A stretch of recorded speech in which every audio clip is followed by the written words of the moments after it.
What's going on? You're on the podcast with Jason Anthony. So on this episode, I'd like to talk about my life in the Army. Before we start, I want to thank our sponsors, Two Georges Marina, Vapor Planet, Emerald Coast Bait and Tackle, Joey the Jeweler, and Task Force Pizza. Without them, I wouldn't be able to do a lot of this stuff. But I joined the Army the latter part of 2011, active duty. I joined as a scout. And for y'all that don't know what a scout does, our main objective, we do reconnaissance. Okay, so we go in the front line and we go and try to get intel. So when we do this kind of stuff, we do it in the worst possible conditions: storms, rain, wet, cold, just times where the enemy doesn't want to be out and about. So that's when it's best for us to go out. I spent most of my years in Fort Hood, which is known as the Great Place, but I will tell you right now, it is by far the Great Place. Fort Hood, the city of Killeen, is absolutely terrible. All right, well, we get orders to deploy to Afghanistan. You know, it was great, and at the same time, it wasn't great because, well, I just signed up for all these classes, went through all of them, and now I've got to just throw that off to the side and you know go to Afghanistan. But so we get orders there, and of course, prior to deploying, you have to go do some training and whatnot, to kind of get you ready for the real world, life or death situations. So we ended up going to Fort Pope, doing some training over there in Louisiana. I think we were there for 30 days. I can't remember. 30 days. And then after that, off to Afghanistan. First stop was Alaska. And then from Alaska, we fly all the way to Romania. And from Romania, I think it was Afghanistan, to our fob. We got there. It was, I don't know, 115 degrees. We're 2013. We're there in the summer. We're there till 2014. I think the summer of 2014. So the year there, and we get there, and not only is it like 115 degrees, I think we're about 4,000 feet above elevation. So a lot of pressure, hard to breathe. On top of that, we've got all of our gear on, full battle rattle, so we're walking around and probably, feeling 130-degree temperatures because of all the stuff we got to wear. We get to experience our first IDF, indirect fire. Just in layman's term, missiles coming over into the fob and blowing up wherever it lands. Simple as that. The enemy constantly is shooting missiles over the fob, into the fob, and just kind of, it's like playing battleships. They're just, let's try here, let's try here, let's try here, until they do the most damage. So there's that you've got to worry about the entire time. Not the best feeling in the world, because you're just paranoid. The whole time you're paranoid. So mentally, you're just, it's just taking pieces of your sanity. We ended up doing missions. I was in the red platoon, and there was white platoon, and every other day we switched off. Red would go out, white would go out, and we would patrol the areas, go to villages and whatnot, just gather intel, see what's going on. I was a gunner. I had the 240 Bravo machine gun on top of an MRAP. And, I know in one of the missions, one of our MRAPs gets blown up. IED for those of you who don't know, basically a mine, a landmine goes boom as soon as you go over it. It could be triggered by, running over it. It could be triggered by somebody on a phone or someone with with an actual device that arms it.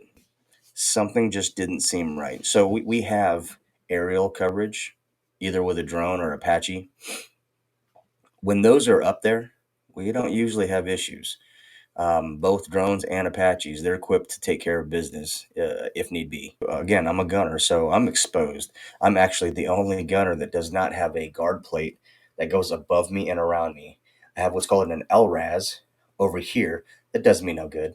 Um, it's basically like an oversized, expensive video camera. We hear like a whistle. We look over to our left. Well, it was a RPG. For those of you who don't know what an RPG is, it's a missile. It's a rocket launcher. And there's about, oh, if I remember correctly, four or five that were shot at us. No direct hits, but I mean, enough for you to go, if those hit, we're gonna die.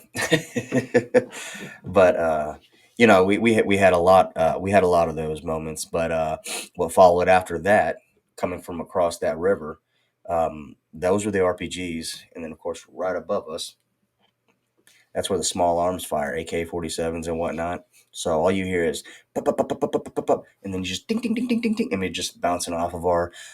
And it was at that point my brain, my conscience, my life, I didn't care. Your instincts kick in, obviously, but you get to a point where you don't care. We took care of business as a platoon.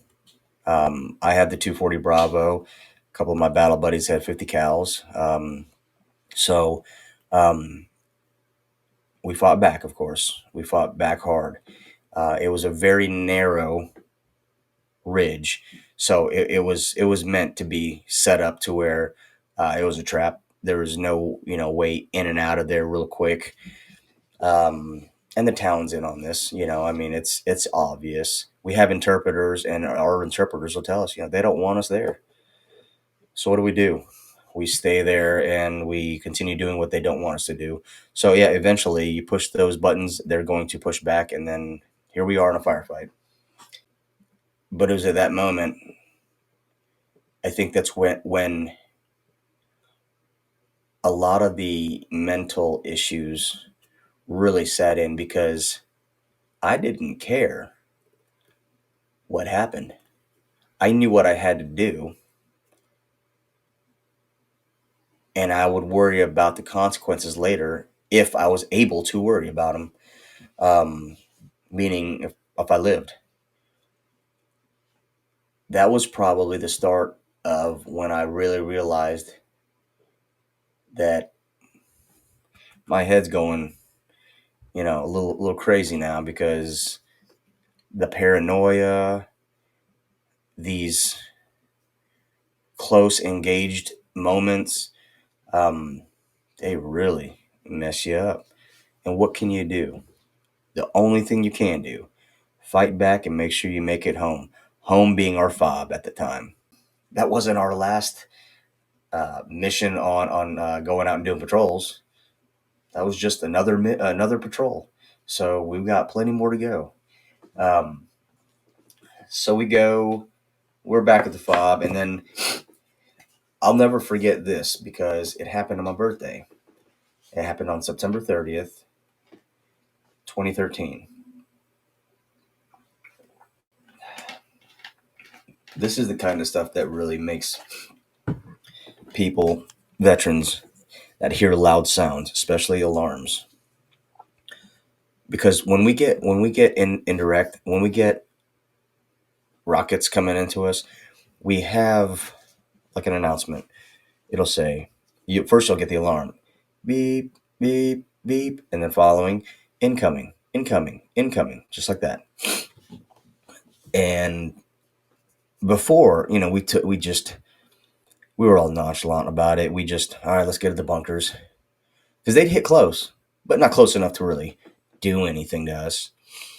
It was another one of those, like a quick mini earthquake. But this one on September 30th, this one hit right in the middle of where me and all my battle buddies slept. Um, for reference, I was probably, I don't know, 20, 30 feet away from where it hit. Me, I was more fortunate than some because I was around the corner of a little hut, wooden hut per se, that had taken a lot of the shrapnel um, away before I got the impact of the shock wave and all that stuff where it just knocks you down. You kind of just blink out for a little bit and you wake up, your ears are freaking ringing, you can't see shit. um, but there was a lot of us that were not fortunate. um, that was an eye-opener because now, on and off the fob, now our heads are really, really making us feel crazy because you're not safe on the fob. You're not safe out of the fob.